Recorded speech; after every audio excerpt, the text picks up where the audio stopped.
कभी कभी किस्मत इंसान को इतना बड़ा मौका देती है कि जो लोग हमें नीचा दिखाते हैं वही लोग हमारे आगे सिर झुका देते हैं। ये कहानी है विवान की, जिसे उसकी ही पत्नी गरीब समझकर अपमानित करती रही, लेकिन सिर्फ एक फैसले ने उसकी जिंदगी पलट दी और अगले ही पल उसके कदमों में पूरी दुनिया थी। पत्नी जिस पति को गरीब समझकर बेइज्जत कर रही थी और कह रही थी कि तेरे बाप की भी औकात नहीं है कि मेरी बराबरी कर सके, फिर उस पति ने ऐसा क्या किया कि एक ही झटके में खरीद डाली 600 करोड़ की कंपनी। फिर जो हुआ किसी ने कल्पना भी नहीं की थी। शादी के बाद अनिका हर रोज विवान को ताने देती, कभी कपड़ों पर, कभी जूतों पर, कभी उसके बोलने के ढंग पर। तुम मेरे स्टेटस के नहीं हो विवान, तुमसे शादी करना मेरे लिए किसी सजा से कम नहीं। अगर पापा चाहते तो मुझे किसी बड़े घराने में ब्याह सकते थे, लेकिन उन्होंने मेरी किस्मत ही फोड़ दी। अनिका की कड़वी बातें विवान के कानों में तीर की तरह लगती, मगर वह चुप रहता, मानो उसके शब्द उसे छूते ही नहीं हों। एक बार अनिका ने अपने कॉलेज की सहेलियों को घर बुलाया। आलीशान घर था, लेकिन फिर भी उसने विवान को जानबूझकर नीचा दिखाने का मौका नहीं छोड़ा।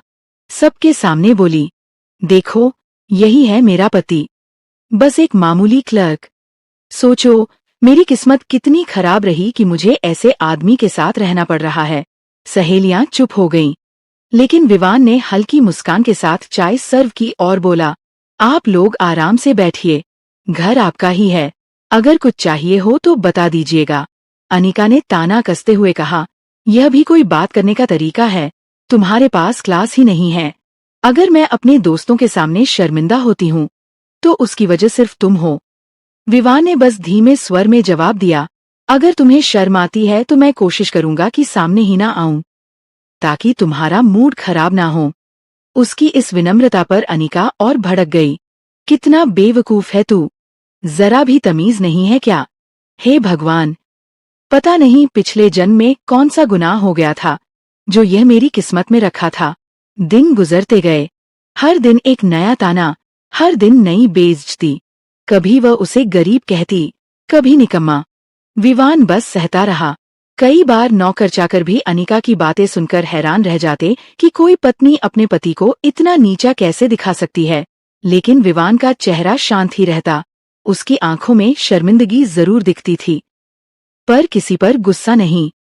एक रात डिनर के समय भी अनिका ने कटाक्ष किया, तुम्हें पता है विवान, मेरे पापा की मेहरबानी है, वरना तुम तो पूरी जिंदगी किराए के मकान में गुजारते। तुम्हारे पास तो अपना घर तक नहीं होता, तुम मेरे पति कहलाने लायक ही नहीं हो। विवान ने प्लेट में खाना परोसते हुए कहा, घर गाड़ी से रिश्ता नहीं चलता अनिका, रिश्ता भरोसे और सम्मान से चलता है, लेकिन शायद मैं तुम्हें वह एहसास अभी नहीं दे पाया। अनिका हंसते हुए बोली, तुम और मुझे एहसास दोगे? तुम्हारी औकात मेरे सामने धूल बराबर भी नहीं है। जब भी मैं तुम्हें देखती हूँ लगता है पापा ने मेरी जिंदगी से खेला है। उसकी बातें कमरे में गूंजती रहीं। विवान शांत रहा, बस धीरे से बोला, शायद वक्त ही तुम्हें सच्चाई दिखाएगा। अगली सुबह ऑफिस जाते हुए भी अनिका ने उसे सुनाया, लोग मुझे पूछते हैं कि तुम्हारा पति क्या करता है, और मुझे कितनी शर्म आती है यह बताने में कि वह बस कंपनी में मामूली नौकरी करता है।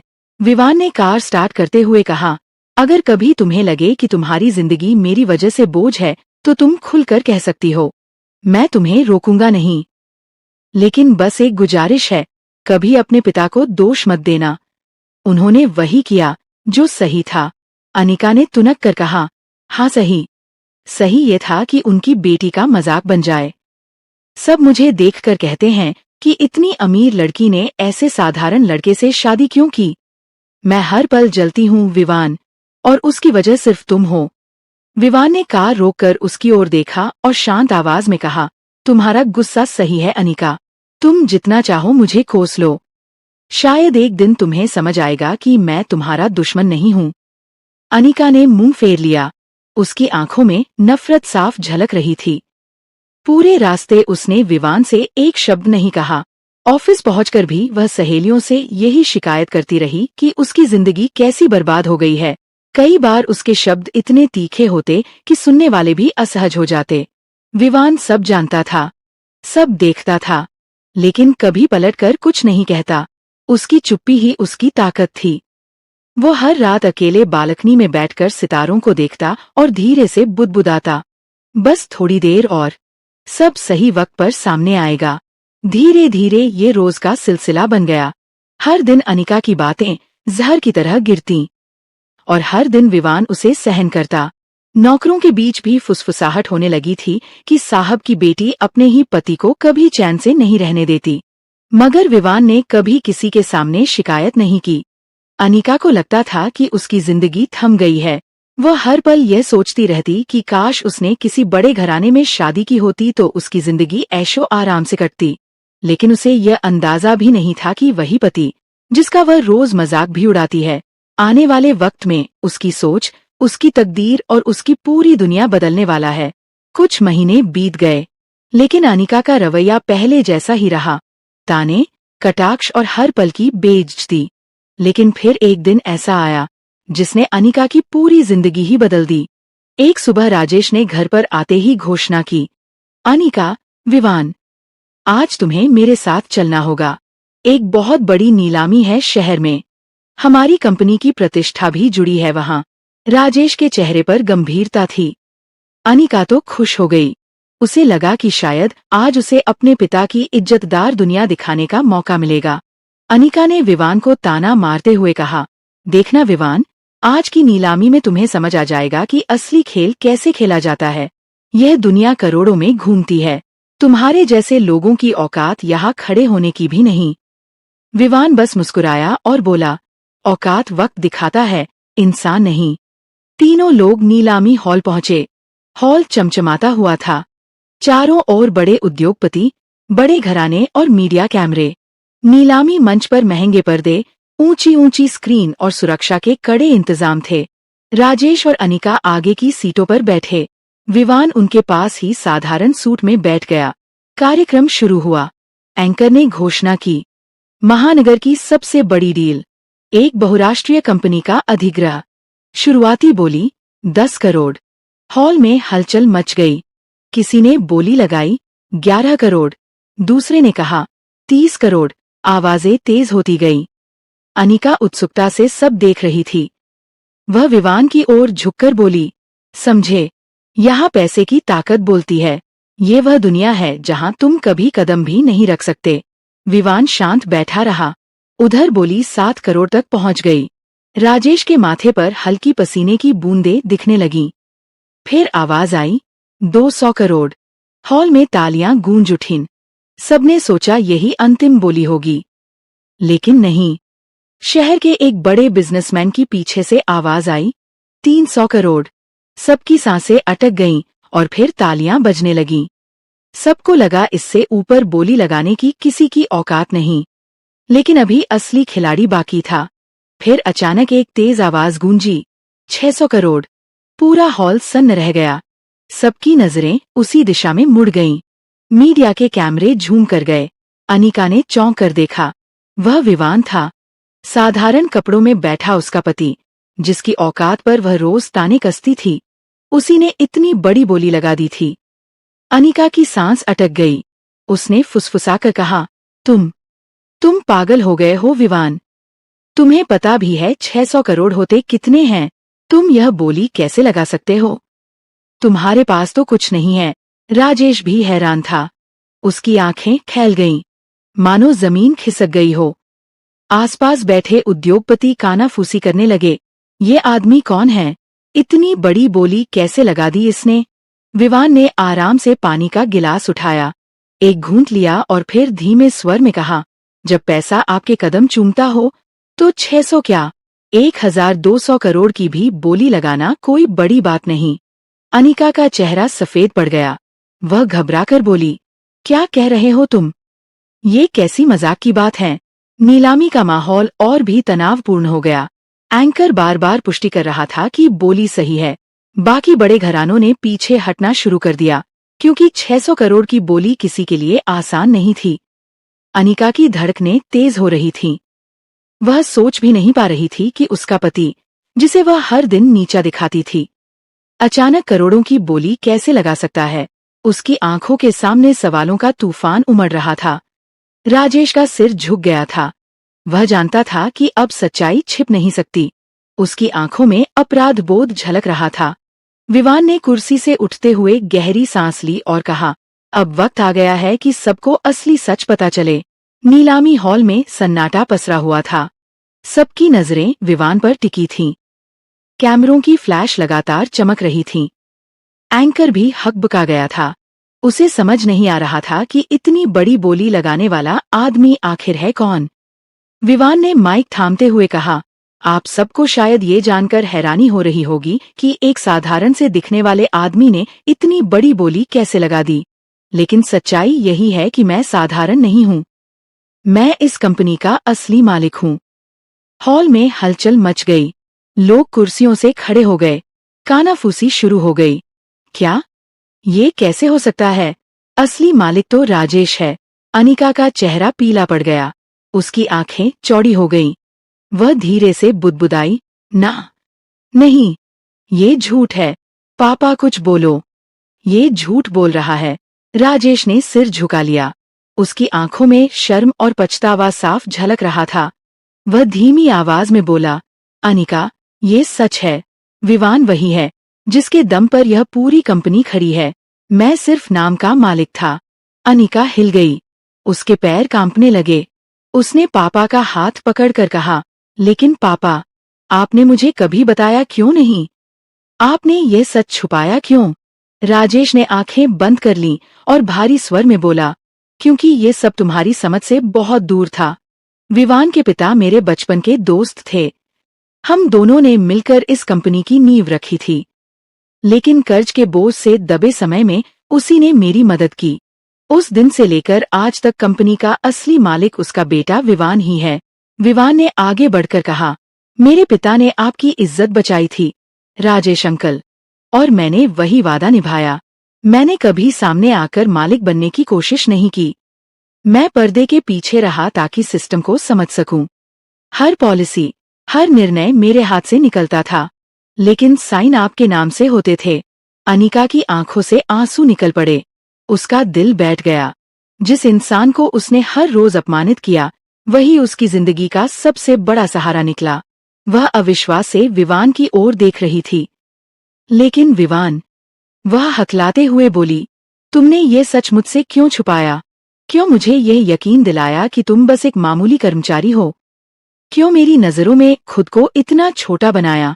विवान ने गहरी सांस ली और कहा, क्योंकि ये शादी तुम्हारे पिता की गुजारिश पर हुई थी। उन्होंने मुझसे वादा लिया था कि जब तक तुम खुद मुझे पहचान ना सको, मैं अपनी असली पहचान सामने नहीं लाऊंगा।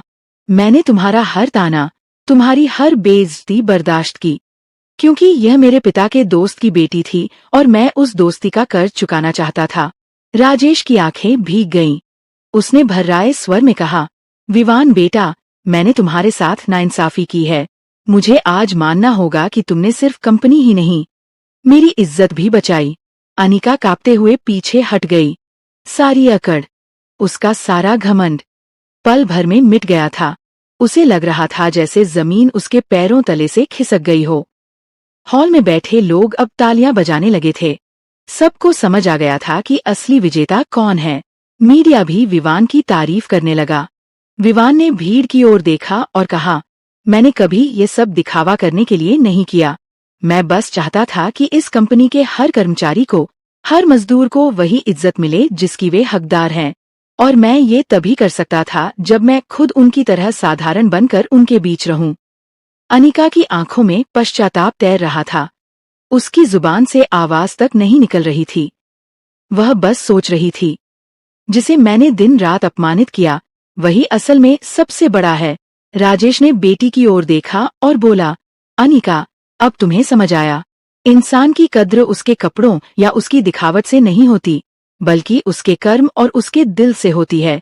विवान वही है जिसे तुमने हमेशा छोटा समझा और आज देखो, वही सबसे बड़ा निकला। अनिका कांपते हुए कुर्सी से उठी। उसकी आंखों से आंसू रुकने का नाम ही नहीं ले रहे थे। वह धीरे धीरे विवान के पास पहुंची। मीडिया के कैमरे अब उसी पर टिक गए।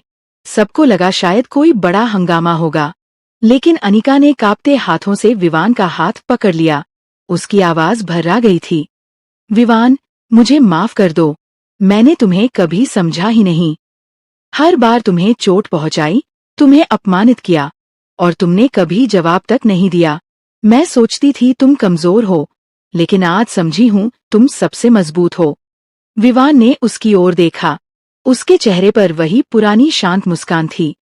उसने धीरे से कहा, अनिका, रिश्ते अपमान और तानों से नहीं टूटते। वह तब टूटते हैं जब इंसान माफ करना छोड़ दे, और मैंने कभी माफ करना छोड़ा ही नहीं। अनिका सिसकते हुए बोली, मैं शर्मिंदा हूँ विवान। मैंने तुम्हें गरीब समझा, अयोग्य समझा, लेकिन असल में मैं ही गरीब थी। मेरे विचार गरीब थे। तुम तो हमेशा सबसे अमीर रहे, अपने दिल से, अपने कर्म से। राजेश भी आंसुओं में डूबा हुआ था। उसने बेटी के सिर पर हाथ रखा और कहा, बेटा, आज तुम्हें समझ आ गया है कि इज्जत इंसान के स्टेटस से नहीं, उसके कर्मों से मिलती है। विवान जैसा इंसान पाना किसी किस्मत से कम नहीं। हॉल में बैठे लोग इस दृश्य को देख भावुक हो गए। कैमरों ने उस पल को कैद कर लिया। पूरा माहौल तालियों से गूंज उठा। अनिका ने सबके सामने विवान के पैरों पर झुककर कहा, तुम्हें पति कहने का हक मैंने खो दिया है विवान। लेकिन अगर तुम चाहो तो मैं नई शुरुआत करना चाहती हूँ। इस बार बराबरी से, बिना अहंकार के, सिर्फ इज्जत और प्यार के साथ। विवान ने तुरंत उसे उठाया और कहा, झुकना तुम्हें शोभा नहीं देता अनिका। मैं तुम्हें अपने बराबर मानकर ही चला हूँ, और हमेशा मानूंगा। आज अगर तुम्हें सच्चाई समझ आ गई है तो मेरे लिए यही सबसे बड़ी जीत है।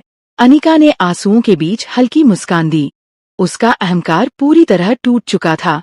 उसने पहली बार दिल से महसूस किया कि विवान जैसा इंसान ही उसकी असली ताकत है। राजेश ने गहरी सांस ली और कहा, विवान बेटा, तुमने न सिर्फ कंपनी संभाली, बल्कि मेरी बेटी को भी संभाल लिया।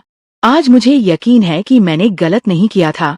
विवान ने गंभीर स्वर में कहा, राजेश अंकल, ये सब आपके भरोसे और मेरे पिता के वादे की वजह से संभव हुआ। और मैं वादा करता हूँ कि यह कंपनी और यह रिश्ता दोनों हमेशा सम्मान और ईमानदारी पर टिके रहेंगे। हॉल तालियों से गूंज उठा। मीडिया ने इस कहानी को अगले दिन की सबसे बड़ी खबर बना दिया। साधारण पति निकला करोड़ों का मालिक। लेकिन विवान और अनिका के लिए ये बस एक नई शुरुआत थी। अनिका ने पहली बार अपने पति की आंखों में देखा और वहां उसे वह सब दिखाई दिया जो उसने कभी खोजा भी नहीं था। सुरक्षा, सम्मान और सच्चा प्यार। उस दिन अनिका का अहंकार टूटा और उसकी जगह आई कृतज्ञता। विवान ने बिना कुछ कहे उसके आंसुओं को पोंछा और मुस्कुराकर कहा, चलो अनिका, अब घर चलते हैं। दोस्तों, बताइए, आपको क्या लगता है, रिश्ते में असली अमीरी क्या है? पैसे और शोहरत, या फिर सम्मान और सच्चा प्यार? अपना जवाब कमेंट में जरूर लिखिए। कभी भी किसी को उसके कपड़ों या हालात से मत आंकिए, क्योंकि असली दौलत इंसान के दिल और उसके कर्मों में छुपी होती है। अगर आपको ये कहानी अच्छी लगी हो तो वीडियो को लाइक करें, चैनल को सब्सक्राइब करें और बेल आइकन दबाना न भूलें, ताकि हमारी अगली भावुक और प्रेरणादायक कहानियाँ आप सबसे पहले देख सकें।